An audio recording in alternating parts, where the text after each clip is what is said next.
एक भाई ने पूछा है कि गुरु ने जो आदेश दिया उसको करने से उनकी दया मिलती, छोड़ दीजिए उसको। हम लोग बाप भी हैं, कुछ माँ भी हैं, यहाँ कुछ बच्चे भी हैं। आप अपने बेटा को कहते हैं कि जाओ एगो आम पीस के तो आम तोड़ के पेड़ से लाओ, आज जबकि आम का पेड़ उसके हाथ में है, टूट जाएगा हाथे से, अब नहीं जाता है। 5 दिन उसको कहिएगा अरे जो न रे चटनी खाएला है, अम्मा एगो तोड़ के लाना, अब नहीं जा रहा है। दूसरे एगो बेटा को कहते हैं कि जाओ ना यार वो आम तोड़ के लाओ ना, चटनी खानी, वो तोड़ के बेचारा ला देता है। तो किसको ज्यादा मानिएगा, जो चटनी आम तोड़ के ले आता है उसको, कि जो आम तोड़ के नहीं लाता है उसको? बेटा दोनों है, कोई काम पड़ेगा तो उसी को न कहिएगा। तो गुरु का जो आदेश करेगा, गुरु की दया उसी पर न होगी। गुरु कह रहा है कि टांग ऊपर मुड़ी नीचे, आप कह रहे हैं कि नहीं टांग नीचे मुड़ी ऊपर, ये कैसे चलेगा? गुरु कह रहे हैं कि दूसरों को समझाओ, दिन भर गप मारिएगा। हम मसान में रहते थे, मसान के लोग कम बोलते हैं, वहां किससे बात करिएगा? अब मेरी शादी हुई 1972 में, जिस दिन शादी हुई उस दिन रात भर मेहरारू के साथ गुटर गुई की हैं।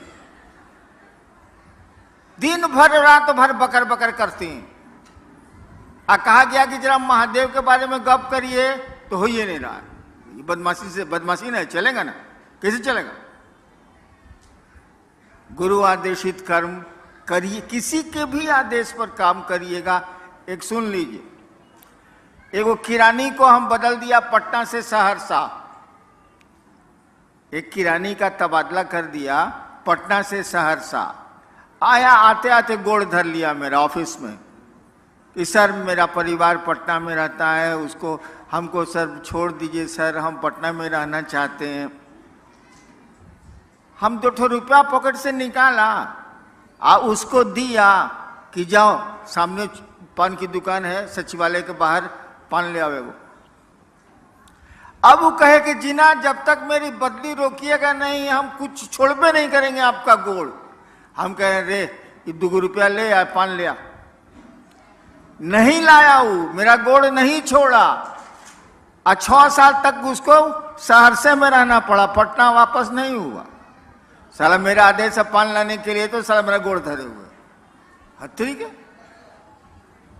तो गुरु का आदेश नहीं मानिएगा, कहिएगा नया महादेव को। एक आदमी हमको बोला कि ना आप आरती करते हैं ना कुछ करते हैं।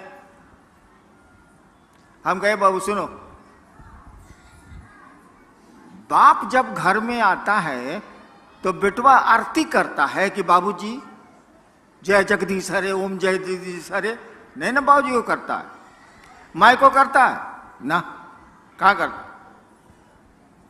अगरबत्ती दिखाता है, ओम पिताजी नमः, ओम पिताजी नमः दिखलाता है। तो महादेव को आरती करेंगे तबे खुश होगा वो। आए बा, महादेव को अगरबत्ती दिखाएंगे तबे प्रसन्न होगा वो प्रसन्न तब होगा जब उसको आप अपना समझिएगा। अपनापन का जब अपनेपन का जब भाव आवेगा ना, तब वो प्रसन्न होगा। ये आरती अगरबत्ती से क्या प्रसन्न होने जाए? ठीक है ना से हाँ ठीक है, चलो एक अच्छा काम है करते हैं, लेकिन कोई जरूरी थोड़ी है। गुरु का जो आदेश है वो तो करना ही चाहिए। वैसे अगर आप संस्कृत समझते हैं तो जान लीजिए, शिष्य शब्द बना है संस्कृत में शस धातु से। शिष्य शब्द जो बना है वो शस धातु से बना है संस्कृत में। उसी से बना है शासन, उसी से बना है प्रशासन, उसी से बना है अनुशासन, और उसी से बना है शिष्य। शिष्य शब्द का अर्थ होता है जो अनुशासित होने योग्य हो। शिष्य शब्द का ही अर्थ होता है जो अनुशासित होने योग्य हो, यानी गुरु जो कहते हैं वो करने लायक हो, वही चेला है। तो गुरु का आदेश तो हमको आपको करना ही पड़ेगा और तभी उनकी दया मिलेगी। नेक्स्ट। जब हम शिव को पूजा करते हैं तो गुरु बनाना जरूरी है, कृपया हमें समझाएं। जब हम शिव की पूजा करते हैं तो गुरु बनाना जरूरी है, हमें कृपया समझाएं। वही हाल है। महादेव तो बाबा है भाई, शिव तो कहा जाता है चंदा मामा सबके मामा, शिव घर घर के बाबा। बाबा तो है वो, और बाबा की संपत्ति में पोते पर पोते लकड़ पोते जो कहिए सबका अधिकार होता है कि नहीं होता है? भारत के कानून, विश्व के कानून में तो है। बाबा की संपत्ति में सबका अधिकार है, ये तो हमको आपको मालूम है। तो हवा मां शिव की, पानी उसका, धरती उसकी, पेड़ उसके, नदियां उसकी, समुद्र उसके, हम उसके, तो संपत्ति का भोग ले रहे हैं, संपत्ति भोग रहे हैं। लेकिन बाबा की संपत्ति में पोती का अधिकार है, लेकिन बाबा के ज्ञान में पोती का अधिकार है, जरा बता दीजिए। पोती बैठी हुई है ना मेरी। बाबा की संपत्ति में भारत का कानून इसको अधिकार देता है। मैं स्टेट ही रहा हूं, गर्भ में अगर बच्चा है, मां के गर्भ में अगर बच्चा है तो उसको भी संपत्ति का अधिकार है, कानून है ये। इनको तो हमारी संपत्ति में अधिकार है, लेकिन जब तक ये ज्ञान लेना नहीं चाहें, क्या इनको ज्ञान हमसे मिलेगा बाबा से? गधा के गधा रह जाएंगे। तो शिव से जब तक आप ज्ञान नहीं लेंगे, जिसने सृष्टि बनाई है, जिसने हम सबको बनाया है, जो रख रहा है, जो तोड़ रहा है, जब तक ज्ञान नहीं लेंगे आपको ज्ञान नहीं मिलेगा। संपत्ति तो भोगे रहे, हवा उन्हीं की है, हम भी उन्हीं के हैं, पानी भी उन्हीं का है, सूरज भी उन्हीं का है, बादल भी उन्हीं के हैं, सब कुछ तो उन्हीं का है, उसी परमात्मा की सृष्टि है। तो हम लोग भोग तो रहे हैं संपत्ति, लेकिन ज्ञान को भोगने के लिए, ज्ञान में हिस्सा लेने के लिए हमको आपको शिष्य की मानसिकता में जाना होगा और उसी सत्ता को, उसी शिव को अपना गुरु बनाना होगा, ताकि ज्ञान में भी आपको हिस्सा मिले। संपत्ति में तो हिस्सा मिला हुआ है। नेक्स्ट। गुरुर ब्रह्मा गुरुर विष्णु गुरुर देव महेश्वरा, इसमें तो सभी को गुरु बोला गया है, तो महादेव ही हमारे गुरु कैसे हुए? क्या? गुरुर ब्रह्मा गुरुर देव गुरुर, हाँ ठीक है, हम समझ गए, आगे पढ़ो ना। इसमें तो सभी को गुरु बोला गया है। ओ अच्छा। भाई साहब ने पूछा है कि गुरु ब्रह्मा गुरु विष्णु गुरुदेव महेश्वरा में सब देवता को गुरु बनाया गया है, तो शिव को गुरु मानने की जरूरत, सब देवता तो गुरु है ही ले। भोजपुरी में वो कहावत बा, भगचोनर हुआ का हो। हाँ, जैसे मैं आया, इस हॉल में आया तो इतनी बत्तियां जल रही थी कि हम चुनहरा गए। हमने कहा बंद करो, मैंने तेज रोशनी में नहीं सूझना, भगचोनर। अरे भैया वो संस्कृत है, उसका अर्थ ठीक से लगाओ ना, उल्टे कर दिया।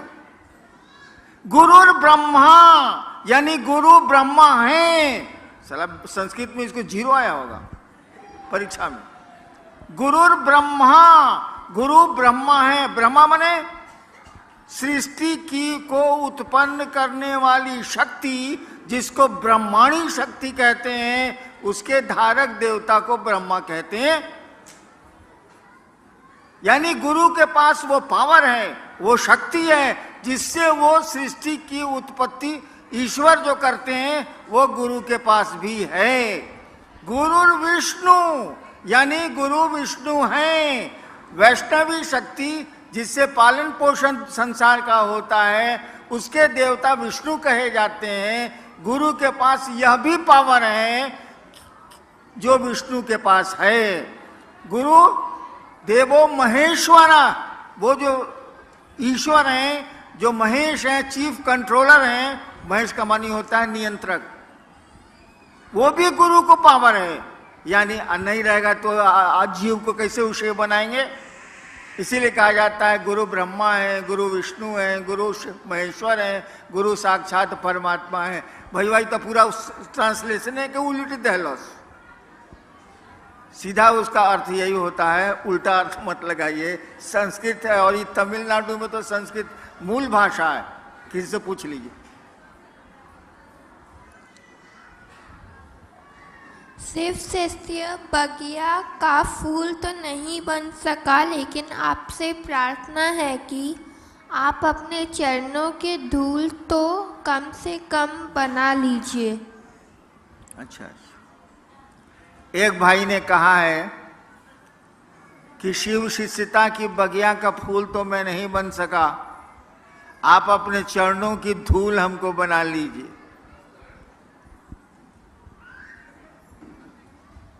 हम तो अपने सारा धूरी है, हम हमारे पांव की धूल लेके क्या करेंगे। हमारे तो गुरु शिव हैं, उनकी धूल ही लीजिए तो कुछ काम भी बन जाए, कुछ जगत भी ठीक हो जाए और कुछ पारलौकिक जगत भी ठीक हो जाए। मेरी धूल लेके क्या करेंगे। जैसे आप हैं वैसे हम हैं, आप भी शिव के शिष्य हैं, हम भी शिव के शिष्य हैं, दोनों में कोई फर्क तो है नहीं। नेक्स्ट, मेरा बेटा शिव से को गुरु मानने के लिए तैयार नहीं, तो क्या करें। एकदम ठीक है। एक भाई ने पूछा कि मेरा बेटा महादेव को गुरु मानने के लिए तैयार नहीं है, इससे बढ़िया बातें नहीं हो सकती है, छोड़ दीजिए। जो कहे ना, समझ लीजिए एक दिन वहां कहेगा। जो कहे हाँ, चलो वो तो ठीक है, बाद में ना कह सकता है। और जो कुछ नहीं बोले, ना हाँ ना ना ना, उस साला बड़ी खतरनाक होता है।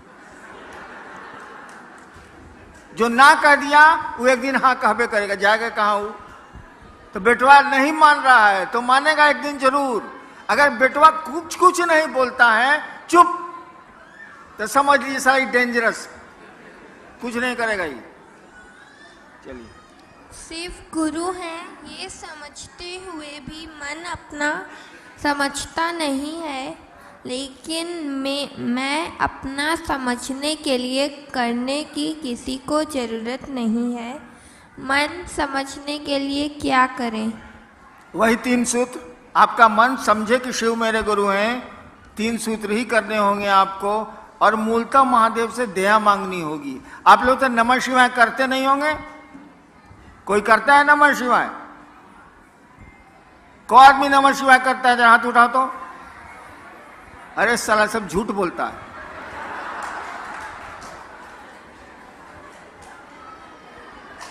अच्छा एक बात बताओ, जरा शांत हो जाइए भाई साहब।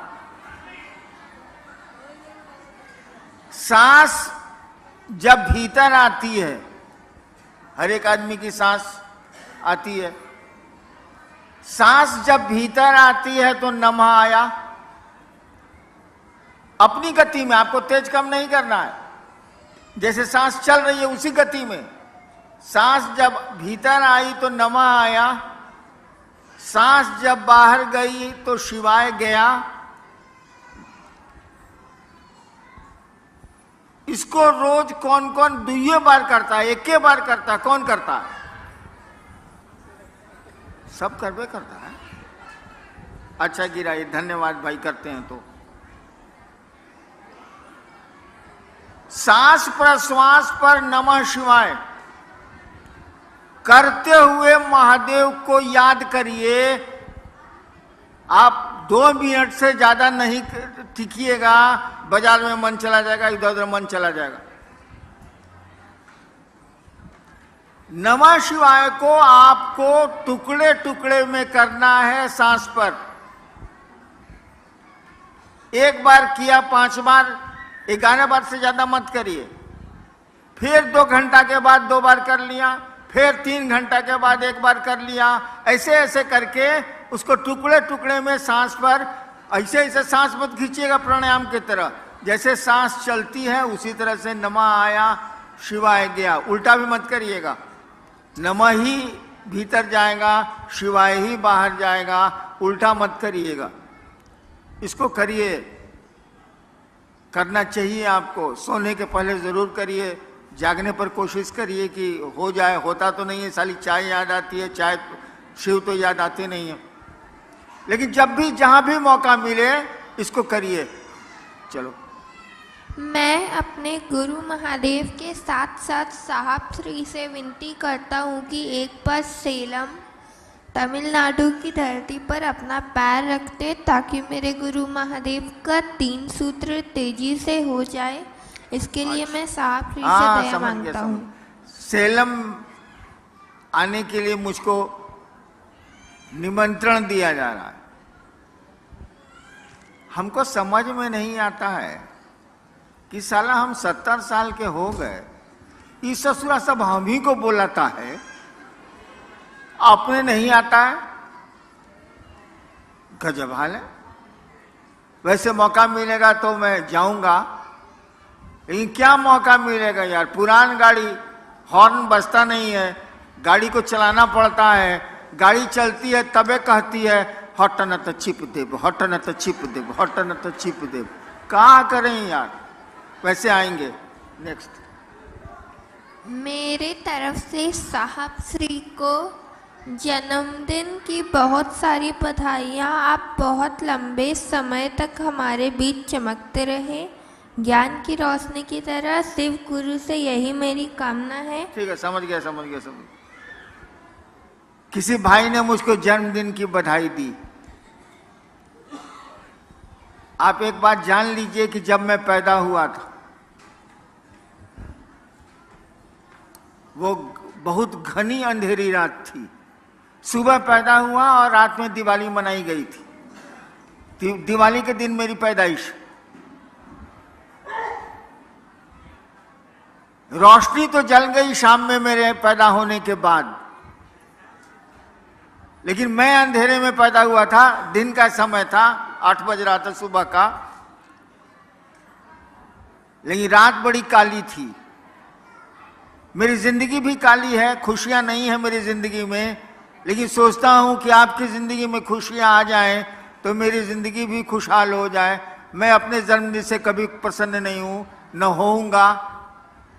दूसरों की जिंदगी में अगर खुशियां ला सकें आप, दूसरों की जिंदगी में प्रकाश रोशनी दे सकें आप, इससे बड़ा आपका आना कुछ भी नहीं है। अगर जीवन को सार्थक करना चाहते हैं हम आप, तो दूसरों को रोशन करें, दूसरों के रास्ते को प्रकाशित करें, दूसरों की जिंदगी को खुशहाल बनाने की कोशिश करें और शिव से जोड़ेंगे। इससे बड़ी खुशी का दिन कुछ नहीं हो सकता है, वो लौकिक जगत का हो या पारलौकिक जगत का हो। चलिए मैं अब चलता हूं, आप लोगों को प्रणाम मैं निवेदित करता हूं। लेकिन अब आऊंगा मैं चेन्नई तभी जब आप बुलाएंगे, और बुलाने का कारण होगा कि आपने महादेव का काम बढ़ा लिया, लोगों को शिव गुरु से जोड़ लिया। और जोड़िए, हम आपके साथ हैं, वो महादेव भी आपके साथ है। आपको प्रणाम।